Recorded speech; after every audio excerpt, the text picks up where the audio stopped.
We share over 90% of our DNA with chimpanzees, yet there's one ability that makes us uniquely human: language. But here's the question often asked. If animals can communicate, then why do linguists say that language is purely human? Let's clear this confusion, simply, scientifically, and beautifully. Let's discuss communication versus language. Many people think that if animals can talk, like parrots mimicking words or dolphins making sounds, they must have language. But that's not true. What animals do is called communication, not language. So, what's the difference? Communication is the exchange of signals to share information, like warning others of danger, attracting a mate, or expressing needs. Language, on the other hand, is a rule-governed, symbolic system that allows humans to express infinite ideas, talk about the past and future, imagine what doesn't exist, and create worlds with words. Let's discuss the science behind it. In linguistics, language is defined by a few key features: productivity, displacement, arbitrariness, cultural transmission, and duality of patterning. Humans have all of them. Animals? Some, but not all.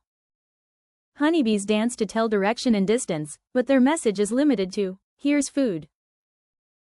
Vervet monkeys have alarm calls for eagle, snake, and leopard, but they can't combine or rearrange these calls creatively. Dolphins and whales produce complex sounds, but there's no evidence of grammar or abstract syntax. Scientists have gone further, training animals to see how close they can get to real language. Coco the gorilla could express emotions and signs like sad, love, and baby. Washoe, a chimpanzee, learned over 100 signs in American Sign Language. Kanzi the bonobo used lexicograms, symbols on a keyboard, to communicate simple ideas. Alex the parrot could identify colors, shapes, and even ask questions like, "What color?" But despite their brilliance, none of them developed grammar, syntax, or the ability to create new meanings from old ones. They could name, but not narrate.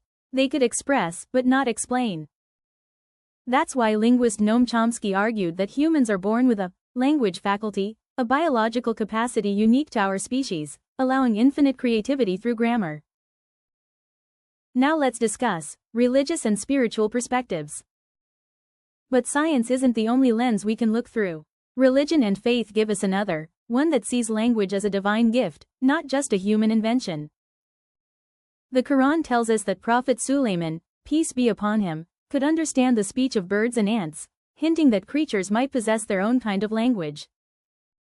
In the Bible, the donkey of Balaam speaks to warn its master. In Sufi and Buddhist traditions, animals, trees, and even the wind communicate meaning. These accounts may not align with linguistic definitions, but they remind us that language may exist in forms beyond our comprehension. Let's decide on the humble middle ground. From all this discussion, the question still is, so, is language purely human? Scientifically, yes. Only humans show full linguistic capacity, creativity, abstraction, grammar, and infinite expression. Spiritually, maybe not. If language means connection, awareness, and communication, then perhaps it exists in many forms across creation. Maybe the real lesson is humility. Science explains how we speak. Faith reminds us why we speak. So instead of saying, language is purely human, perhaps we should say, language, as we know it, is human, but the miracle of communication may be far more universal. Because to understand language, we must first learn to listen. Follow us on Instagram. Thanks for watching. Like, subscribe, share.